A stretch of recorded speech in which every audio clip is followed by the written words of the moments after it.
Of the baldness, I just couldn't help it. 2000. But I've seen Rastafarians who are still going bald, but still. So I'm not a Rastafarian. Okay. You just have the dreadlocks. I grew dreadlocks. Okay, thanks for the education. As a symbol of defiance. Defiance. Yes. To what exactly? To established authority. I mean, we have instances where, as we are seeing currently, and I believe we would have some time to talk about that a bit later. As we're seeing currently, the Achimota School incident. Absolutely. Yeah, I'll bring it up shortly. I'm coming to that. Where people with dreadlocks are being discriminated against, where people with dreadlocks do not get a leg in the door, to offer themselves, whether as whatever they want to do. You got into the door. So I got into the door without dreadlocks. A GBC? A GBC, without dreadlocks. Without it? Without dreadlocks. Okay. You think it would have been a different story? It would have been it would have. What's a reggae presenter without Rasta? So, I mean, I didn't get into GBC as a reggae presenter. Okay. It came along the way. I mean, I did news, I did, current affairs and all of that. Right. But along the way, I just decided, let me, push all of that aside. Push all of that aside. It was boring stuff. Okay. But as I was saying, so at GBC, I didn't have locks, but I felt, look, let me knot up to show solidarity with Rastas I know who get discriminated against in society, whose music, I mean, and in the late 90s, I mean, to even get airplay on radio was even so much of a problem for a Ghanaian reggae artist, even though the likes of Kojentry had blazed the trail and had, distinguished themselves very, very well, but a lot of artists were still struggling to have their CDs. So your thoughts on this impasse between Achimota School, the family, GS, Nagrat. You've been listening to the Nagrat president, have you? Disgraceful, and I think that someone in his position shouldn't be making such disgraceful comments. If you look at the Constitution in Article 21C, the Constitution is very clear on some rights. If I may read 21C, that all persons shall have the freedom to practice any religion and to manifest such practice. So if you are SDA, Nana, and you decide not to wear your earring, you are manifesting your religion. If you are Rastafari and you grow your dreadlocks, you are manifesting your religion. If you are a Muslim lady and you wear your hijab, you are manifesting your religion. So the Constitution gives that right. You can look at 26, that says every person is entitled to enjoy, practice, profess, maintain, and promote any culture, language, tradition, or religion subject to the provisions of this Constitution. And fundamentally, go to the section of the Constitution on children's rights, which is the whole of Article 28, specifically Article 28.4, which reads, no child shall be deprived by any other person of medical treatment, education, or any other social or economic benefit by reason only of religious or other beliefs. So you can't deny those two kids access to education by reason of their religion. And don't forget, 21C in the Constitution gives them that right. And again, Achimota School can be sued for all manner of things. They've degraded, they've dehumanized those two. Look at 28.3, that a child shall not be subjected to torture or other cruel or inhumane or degrading treatment or punishment. What they have done is disgraceful, is dehumanizing. They said they have their rules. Those rules are not sacrosanct. Those rules are subject to the tenets of the Constitution. Those rules are subservient, to what is in the Constitution. And they can't live over and above what is in the Constitution. So what they have done is unconstitutional. They must be told so boldly in the face. What do you say? What they have done smacks of colonial mentality, because you see a situation where expatriate kids, where Caucasian children are given an opportunity. And think about the hypocrisy, Nana. You've got Ghanaian female kids, and I've seen those pictures, who have been asked or, compelled to have their hair trimmed or shaved. And you've got Caucasian-looking kids who've got their long hair. Sometimes even mixed race. I'm beside myself with rage that in Kwame Nkrumah's Ghana in the 21st century, we would see these, relics of colonization. And what we're facing currently is cultural imperialism. And many of our people are being used. This is what Bob Marley stood against. This is what all of us are standing up against. This is what Malcolm X, who inspired me. This is what Luther King. This is what Kwame Nkrumah. This is what President Rawlings. This is what, all social democrats, all left of center politicians. You're a left, aren't you? I'm a leftist. Proud one. A proud one. Okay. A hard left, actually. A hard left? Yes. Oh, yes. far one. Far right. Far left. I mean, yes. you're a far left. Okay, so just a couple of things. There are some who have said that any attempt to bend the rules for Rastafarians will open the floodgates for others with other religious profiles to seek their rights at the school. So imagine it's ignorance. You open the floodgates. Oh. You're not opening any floodgates. Okay. The Constitution gives every other person the right. Allow the son of a chief priest, for instance, to come and wear a raffia skirt. Come to think of it, these arguments are being espoused by people who even say they believe in the Bible. Right. Look at Numbers 6:11 to 27. Look at Leviticus 19:27. And I wish your producers could pull it up for you. I have the Bible up. Okay? Okay.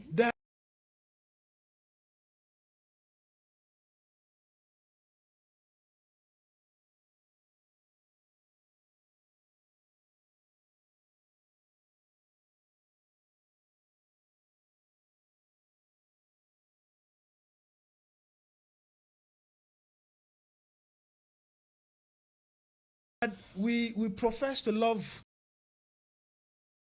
embarrassed as an African that in Kwame Nkrumah's Ghana, people with natural hair are discriminated against. And it's not just people with natural hair. We've seen persons with disability who get discriminated against. We see women who get discriminated against. We see women, minorities, who get discriminated against. And it is absolutely very sad. I've seen people invoke Article 14 1C, and I mean, it's neither here nor there. It's not in relation to this. Now, if you look at 14.1c, every person shall be entitled to his personal liberty, and no person shall be deprived of his personal liberty except in the following cases and in accordance with procedure permitted by law. And they invoke E, which says for the purpose of education or welfare of a person who has not attained the age of 18. I mean, what this provision means is that if a child is not 18 and the school the child attends closes at 2, the school can prohibit the child from leaving at 1 or 12. That's what it means. It has nothing to do with religious freedoms.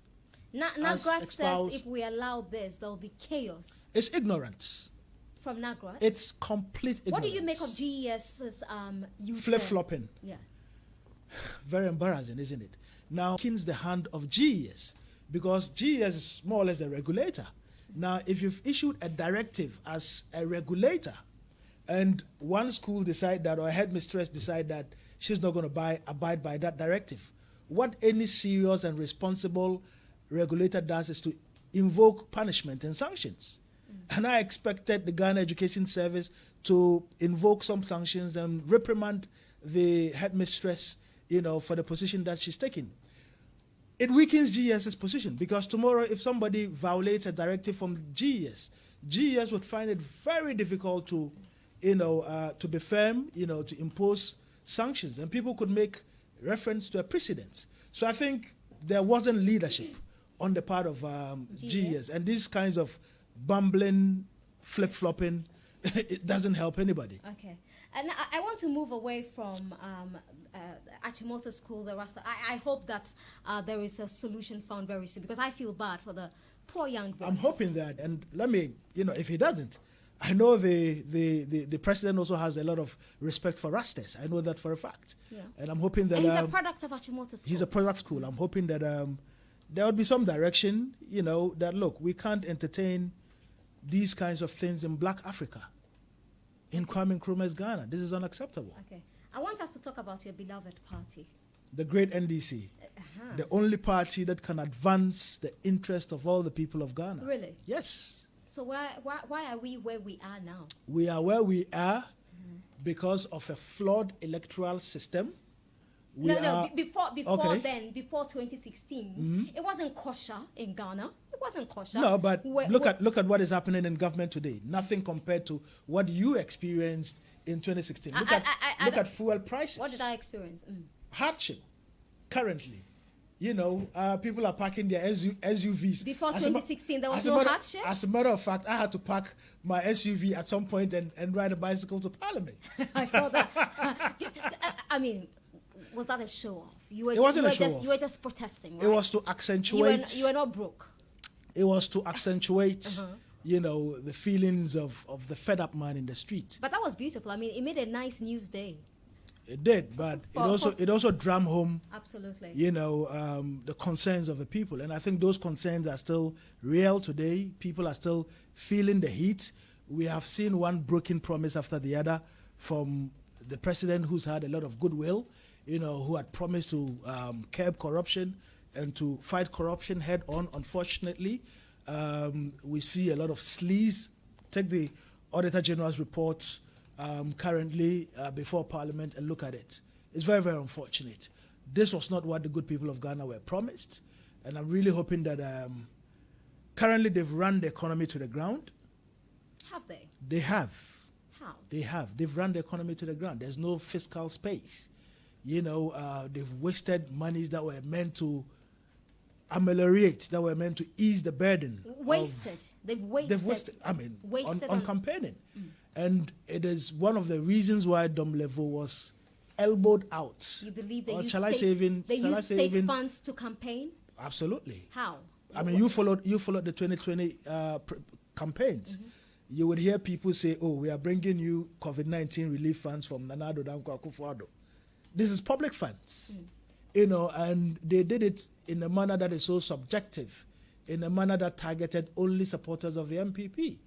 And I think that is... But isn't that characteristic of any ruling government? There is an abuse of power, abuse of incumbency. You've never seen such profligacy. You've never seen such wanton dissipation. So it has existed. You've never seen... Except that we are seeing it in high proportions. Is that what... Of this country, have we seen such waste of public funds? Such impunity? Never in the history of this country. And it is very, very disappointing when you don't see the whip cracked, when, the president had come ridden on the back of championing and fighting corruption only to oversee. So you don't give him any credit at all? No, he's done a few things. I wouldn't... No, I mean in terms of in the fight of corruption. in the fight of corruption, he scores 0 on my ranking. In the fight of in the fight against corruption, he scores 0. Look at how Domlevo was kicked out. Very, very embarrassing. It doesn't do the president's stature, credibility as a champion of good governance any good. And I think the advisors have not done the president any good, to be honest with you, because the posturing, the language. You saw the letter from to the CS. completely needless, and it actually fits into what is even going on in Parliament, where the secretary to the president wrote a letter he was not even authorized to write to Parliament in respect of capping the allocation of Parliament. It tells you how people may be doing things on the blind side of the president. This is not to say that some appointees are not distinguishing themselves well, but by and large, we've seen one failure after the other. Okay, now back to your NDC, your party. The great NDC, and hopefully, we're praying that Ghanaians will give us an opportunity in 2024. Isn't it sad? Isn't it sad that for Ghanaians, our options really are NDC and NPP? No, why is it sad? It is sad no, because other parties it's put one up misery to the other. One misery to the other. It's because people like yourselves are sitting on the fence. Because people like me, if I want to run, I'm torn between NDC and NPP. And I'm looking at NDC, I'm looking at NPP. What a shame. No, but I'm thinking, what a pity. For someone like you, you think I could go independent, huh? You could give it a shot, and I would actually love to see. I think I will lose. No. I will lose so much. Where's your constituency? I also West Wogon. West Wogon, the almighty West Wogon. And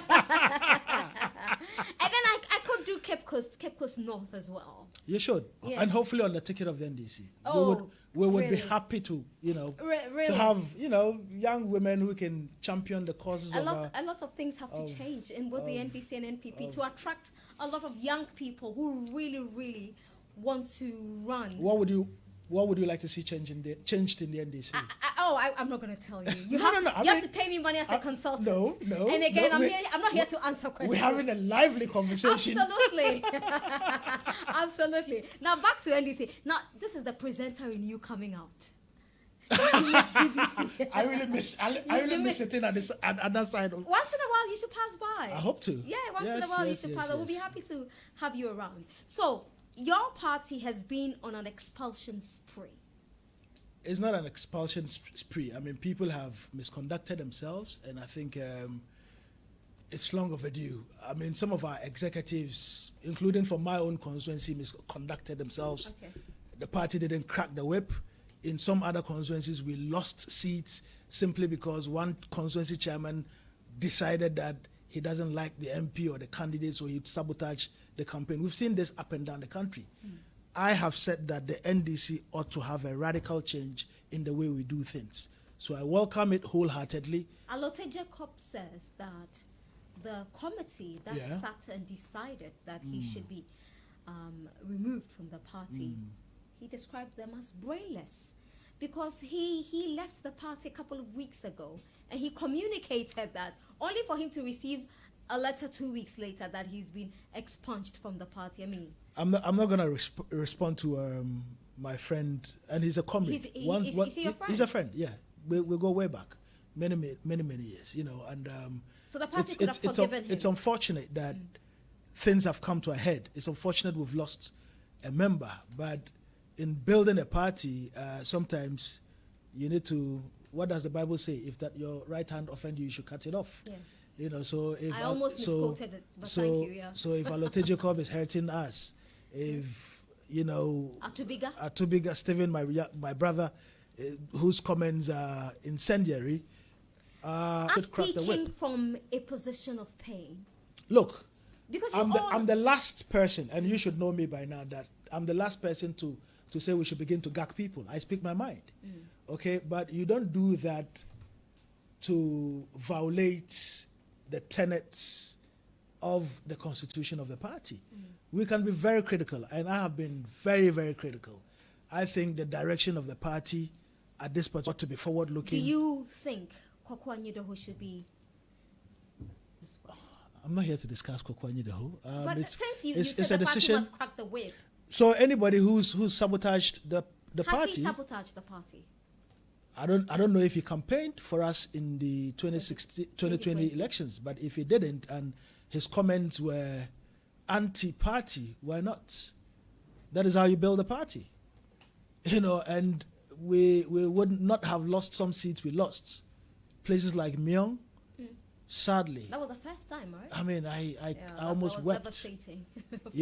And there, I mean, especially the northern region, we are replete with examples of constituencies that we lost because the executives, the party really needs to change the way executives are elected from branch, from constituency, national, regional, national, and even the way we choose our parliamentary candidates. Okay. You had a lot to say. Sorry. You had a lot to say about Sami Jemfi's open letter to party supporters about the leadership, the NDC caucus in Parliament. What exactly was your problem? Where was the lie in what he put out? Okay, so his attack on the person of the Right Honourable Speaker of Parliament was disgraceful. As an officer of the party at the national level, you take the pressure. If it's coming from the rank and file of the party, you take it, and especially if you're a communicator. It was unfortunate. I mean, I have no apologies in saying that leadership of the minority in Parliament has to change. It's long overdue. They've lost momentum. What about They've lost momentum. Absolutely no apology about that. And we're singing from the same hymn book that, look, leadership of a party in Parliament has to change. A party that is afraid of making radical changes risk losing election after election. So we of our minds. And there are So it was a how that you had a problem with. How it was an attack. He berated the speaker. He berated the speaker. That is unforgivable. Unforgivable. To have attacked the person. The speaker is one of those people in our party who's paid his dues. Who's been in the party from the doldrums. When the NDC was not even attractive to be associated with. People associated us with violence and all of that. These were the people. So would you expect Sammy JMP to be punished for that? Well, I hope that he be forgiven. And I hope that we all gauge the kinds of, the way we communicate to the public, especially as, I find it unacceptable. I can't repeat some of those things that he said on air. And it's completely, I was really... Have you seen the latest ERU report? I haven't seen it. I've heard news reports. Okay, what do you make of them? Well, my view is that, look, there's a groundswell of support for the NDC. Ghanaians are disappointed. We have a golden opportunity to win 2020 if we bring John Mahama. 2024. 2024, I'm sorry. Why should they bring John Mahama? Compare his track record, 4 years of John Mahama, compare it to what you've seen under the last 4 years. Best marketed, and from 1992. So you think there is nobody in the... No, I haven't said there's nobody. Okay, but you think that John Mahama should go in 2024? I think John Mahama should go in 2024, and I think we should have early party reorganization. We should be able to sidestep some of the bureaucracy and get things done. The early bird catches the worm. Absolutely. Is there a fear that without John Mahama, the NDC stands to stay in a position? No. Except that he's. I don't want to overuse the word fantastic, but if you don't think Professor Nana Jane will make a great candidate? If you were to ask my candid opinion, I would say JM should run. Professor Jane Nana Opoku-Agyeman was fantastic on the ticket, but I think we could do a change of running mate. If you asked me, I would say that look at results from Greater Accra. Greater Accra delivered. Both parties from 1992 have not been fair to Greater Accra. If you win Greater Accra, you win the presidency. We need to galvanize. So you we need to galvanize. A gun running mate? It would be great, I think. A gun running mate? It would be great. Why should it be based on tribe? We are a party of diversity. Right. Okay? And not a party of can-do intellect? With can-do intellect. Okay? That's a smart one. Yeah, okay. Diversity with a can-do intellect. Okay. And there are very good candidates from the Greater Accra region. I'm rooting for a candidate from Greater Accra. A running mate from Greater Accra. You think that, I wouldn't call it abysmal, but you think your poor showing in the central region was down to her being a running mate? No, I haven't said it was down to her per se. Okay. But what I mean is that, you see, elections are about winning.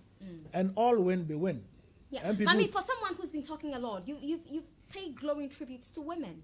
Absolutely. So and her choice for 2016. You see, 2020. I don't know why I'm still stuck in.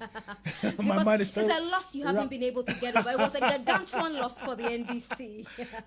But sincerely, I mean, it's a decision for the flag bearer of the NDC. We haven't gotten there yet. But you feel. But I would root for somebody who is from Greater Accra.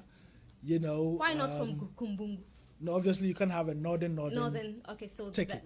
That would work. It gives it a balance. Okay. But even it's not just akin to Ghana, but even in the most advanced democracy, you would see one candidate from the south, one from the north or center. It gives it a lot of impetus. So I on any day I salute women.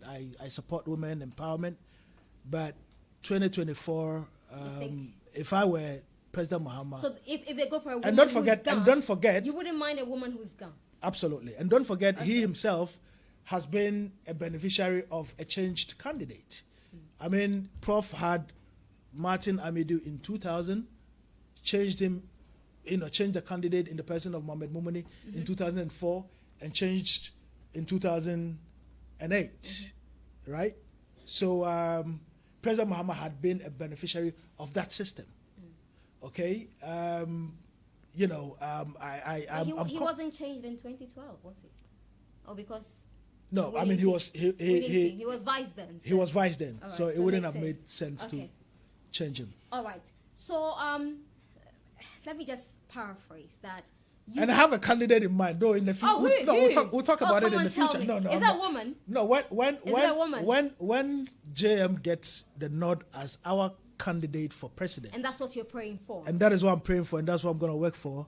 I'll give you a name that I have in mind. Yeah. Yeah. I will call you. I will call you. But is it a woman? I'll tell you. You seem to say a lot of nice things about women.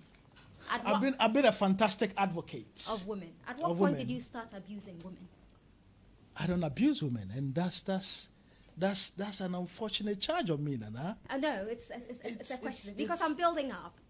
Well, okay, so for someone who's championed, and not just in Parliament, but even before I became a member of Parliament, as Chief Executive Officer of the NYE, supported a lot of women. Employed more women at NYE than men. So why are you being accused? Well, I mean, mean, an abuser. Who's accusing me of being an abuser? Your ex-wife.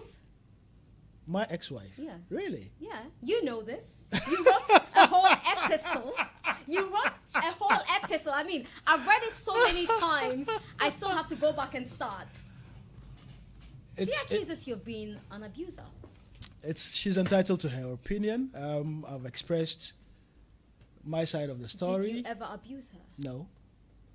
So why does she say you abused her? Because she hasn't said it once or twice. She's entitled to her opinion. She hasn't said it once or twice, and I haven't responded until recently because of I noticed. The enormous respect I have for women. Did it hurt you? It hurts me greatly. It hurt me when my opponents, in the most disparaging way, used this against me in my own constituency. It hurt me badly. It hurts me because there are two kids, wonderful kids between us, and these things shouldn't be out there where if you've walked away, and as you have walked away in a previous relationship, you walk away. So many. You walk and don't look back. Oh right? No, sometimes I look back. Well, I don't walk and look back, So I've looked back a couple of times, but yeah. So those things I think it was a calculated attempt to damage me politically. Why would your wife do that? Not my wife, my your ex-wife. ex-wife. Why would somebody you have two kids with deliberately do that to you? People have their reasons. What did you do to her? I stated everything not quite everything, but but that was that was a lot of things. No, I've actually held back. You held back in that? I've held back. Yeah. I mean, so there was a point where you talked about Brazilian hair. I'm sitting in front of you wearing my Brazilian hair. Trust me, I have nothing against your person. If you are my friend, I will try to convince you to stop wearing Brazilian hair. Stop wearing it. And if you don't, I can force you. I'll stop talking to you. Well, I mean... that was a joke. No, I don't mean that. Because as friends, we should be able to look each other in the face. You see, I'm a Pan-Africanist. When you met her... She had this wicked cornrow, huh? That wasn't her hair? No. I mean, when I say... How do you call it? Yeah, the cornrow, the braids. Yeah, braids. Yeah, natural. Oh, it was natural. Natural. She had natural hair. She had that wicked cornrow. And for me, that was exciting, Right. And women who know me will tell you that, look, I salute women who are proud of their African identity. I have nothing against you, Nana. You've distinguished yourself well. Self-acclaimed, self-acclaimed, But as Africans, we need to take a step backward and look at what we're doing to ourselves and look at how we are feeding into the cultural imperialism. I feel I'm happy. No, you are entitled to it. Right. I mean, nobody can foist if you wanted to even bleach. Was that part necessary in your epistle about the Brazilian hair? It must have been in a context. Where's my phone? Oh, I'm using. I'm not gonna go into the details. As I said, just a bit. No. So you have to tell us her English name, Portia. I mean, I was christened Rosemond. Yeah. Rosemond. Yeah. Oh, She was christened Rashida. Rashida. Yeah. So where for the Porsche? I mean, I'm not here to speak for her. But you posted it. You said In a context. It must have been in a context, in Yeah. responding to a particular issue. But like I Yeah. said, and you talked about she not attending her father's funeral I'm not going to go into all of that. I'm not going to regurgitate that. No, I'm not because asking. public domain. And, and you it know, raised a lot of questions. It raised a lot of questions. For instance, if you say, I read it, and at some point I stopped and I'm gawking. Who did he say that? He said the sex was okay, and the cooking was fantastic. And the cooking indeed. was fantastic. She's a phenomenal cook. Okay, but the sex wasn't fantastic.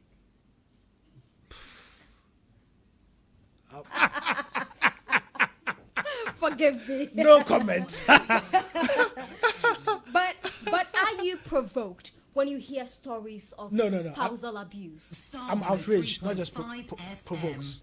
I mean, I've written extensively about some of these things, either in epilogues in my time at GBC. Nana, check Parliamentary Hansard. I have. Because you mentioned it in your episode, Yes, and I did. yes, I yes.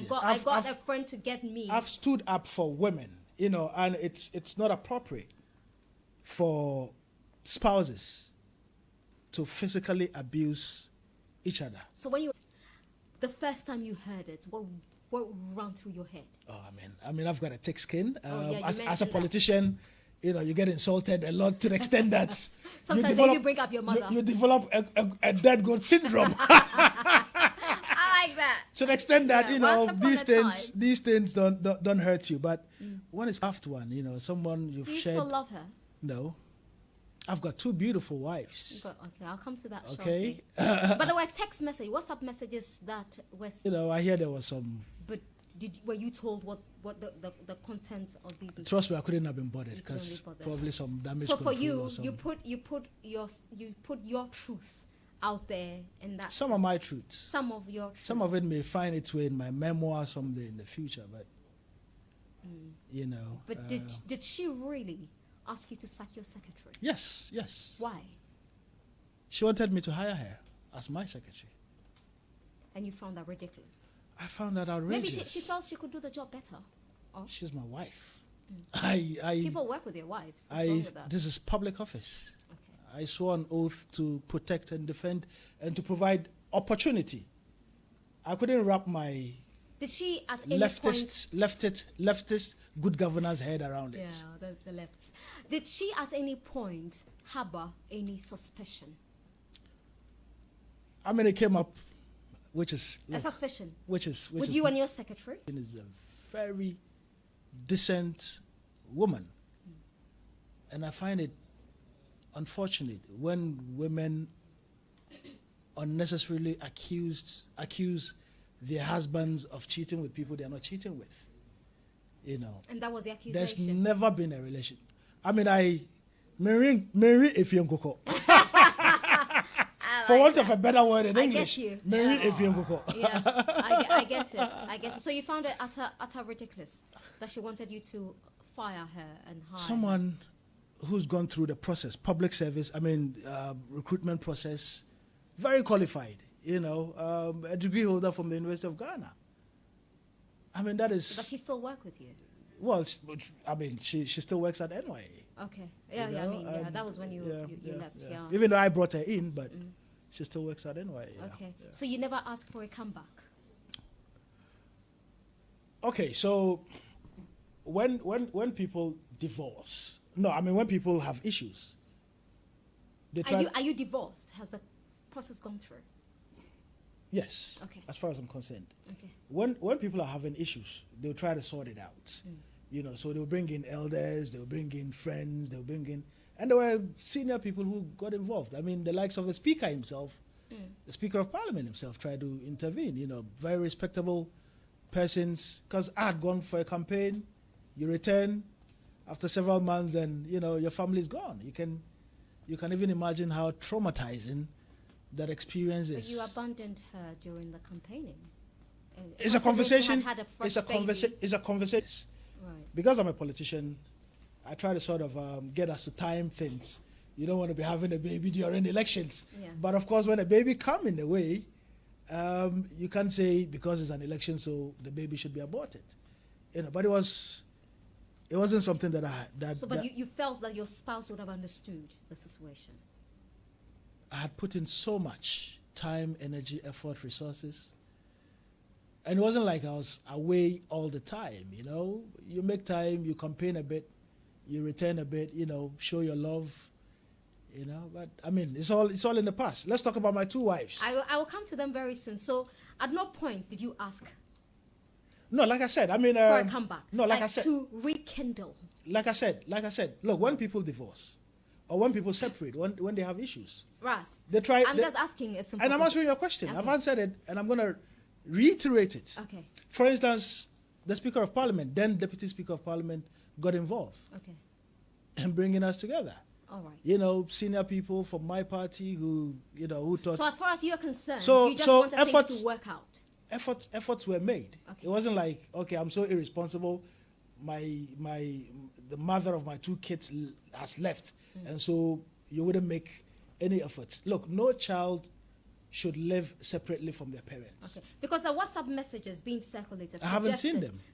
It suggested that I haven't seen them, so I can't. I haven't but seen you them. remember sending any message that suggested that? I haven't seen those messages, so I can't respond to. Do But you interestingly, when a picture is painted like, oh, we are at each other's throat, we actually talk. You talk. Okay. Yes, we do. So do you bring these things up? Why constantly your marriage is No, out I've tried to engage and let her know that, look, these things are not helpful. But have you paused for a minute to put yourselves in her shoe? That she was pregnant. She had a baby. It's a troubling experience for any woman. Yes. I understand. So you understand. So it could even be, what do they call it? Postpartum. It could even be postpartum. Yeah, we don't know that. I said it could, and that is why I went out of my way, because under those circumstances where your partner packs completely out of your house, a lot of men would walk away. But I look at my daughters and I think, look, I mean, this is gonna. How old are they? So, 8 and 4. How many children do you have? I've got 4. 4. Are you going to have more? We'll see. Wow. We'll see. Don't you girls? 1 boy, 3 girls. Oh, lucky. You're lucky. And you have 2 wives now. I have 2 wives, yes. 1 Ghanaian, 1 Algerian. Yeah. 2 beautiful wives. Okay. In whom I'm well pleased. Algerian? Yeah. Why Algerian? In bringing Africa together. Kwame Nkrumah 2.0. I'm coming back to your wives in a bit, but just so I remind you that the show is in association with Dove. Dove cares, and Pepsodent, every smile matters. If you're out there suffering from hydrosis, where your armpit sweats a lot, what you need is Dove. And believe me when I tell you that it works. Dove believes deodorant shouldn't just protect, they should care for your underarms too. And I recommend the Invisible Dry Dove. After all, a lot of the best things in life lead us throwing our arms in the air, which is why Dove deodorant is created with quarter moisturizing cream to, guess what? Care for your underarm skin, leaving it soft and smooth. Confidence, lift them up like you just don't care. Because Dove deodorant cares for your underarm like never before. Dove cares. Also, Pepsodent is up to amazing things. They have a campaign for the rest of your life. It's a Brush With Me campaign. And we all know that setting up a routine of brushing properly with a fluoride toothpaste day and night works wonders in boosting your oral health. For this great routine to stick, guess what? Brushing every day with your family does the trick. That is why your favorite and my favorite oral care brand, Pepsodent, has launched the Brush With Me campaign to remind parents of their joyful responsibility in taking care of the oral health of their families by brushing together. Because brushing together day and night is the way to go, so invite your family to brush with you. Now let's talk about your 2 beautiful wives. What do you want to know? So the Algerian and a Ghanaian. Do you live together? Yes. The 3 of you live together? Oh, of course no. I mean, okay. My Ghanaian wife is here. Who's the first one? The one from Ghana. Okay, and Algeria is number 2. Yes. Did the first one agree? Yes. Because I understand in Islam, though. Okay. Yes. Did she have a say at all? What? I'm an unapologetic polygamist. You're gonna have to forgive me for that. I was coming to that. I was coming to that. So are you going to add on? Well, currently I'm very satisfied With the two and of well them. pleased with the two of them. So I've always wanted to ask a Muslim man this question. So do you have a roster? I mean, my other wife lives in Algeria, but Okay, obviously she's not here. she was in town recently, and she's gone So back. while she was here, did you have to No. draw up a schedule? Monday for Ghana, Tuesday for No, Algeria. no comments. But I believe in my grandparents' time. How many wives did your father have? Okay, so my father has two. Okay. As for the grandfathers, More than two, right? Okay, so they live happily together. and they have wonderful, What do children. they make of these stories of abuse against you? They don't like it, like they get really, really worried. But hey, They know it's you in the better. past. I mean, I respect my ex-wife, as the mother of my kids, and I never really wish that these things are out there, where I get attacked, where my integrity. Look, this is a name I built for many years, and when it's subjected to a barrage of attacks like that, and you've had an opportunity to go to court and do your thing, and you never reported to police, no family. I mean, but like I said, it's in the past. I don't begrudge her. People say things out of anger. I'm a very forgiving person. So have you forgiven her? I don't hold anything against her. Okay. My kids live with her. Right. I can't be mad at her when So you see her often? I see the kids every now and then. But recently, I was told I would have to go to court. Yeah. Yeah. How did that make you feel? Look, kids should not be used as pawns in a fight between parents. It's very sad. Yeah. And that is why I don't believe in So it has to be as a result of irreconcilable differences. Okay. Otherwise the kids' interests have to come first. And at all times, any day I would put first. absolutely. Yeah. Tell me about your Ghanaian wife. She likes a quiet life, but she's so adorable. How long have you been married? We were married since 2018, Okay. February 2018. Yeah. I saw her picture. You She's did? beautiful. Thank you very much. She's so beautiful. Thank you very Yeah. much. And so is the Algeria one. Let me not create problems at home for you.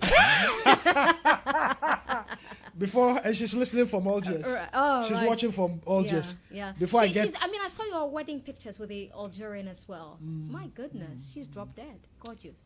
well, They're both gorgeous. You've if got you are beautiful eyes. if you are a muntaka,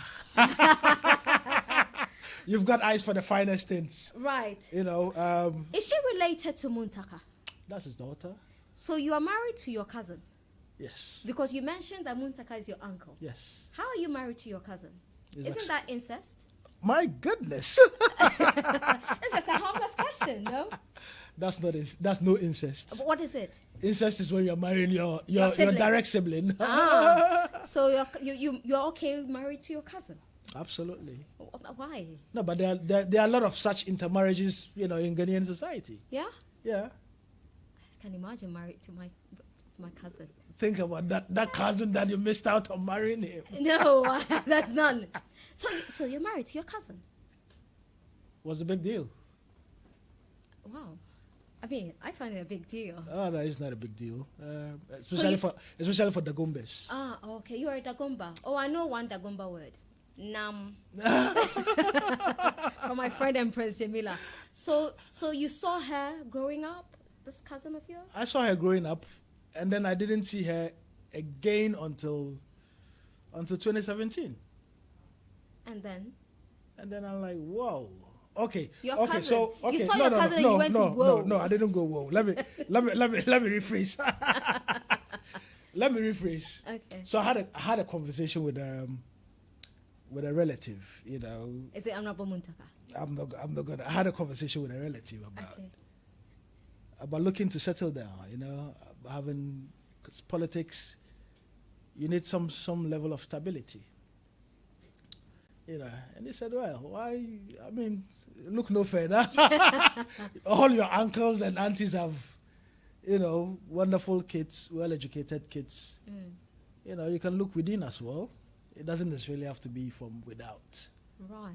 And I went to Tamale one day, and the rest is history. You saw this flower. And I saw this beautiful flower, and not just a flower, but a virgin.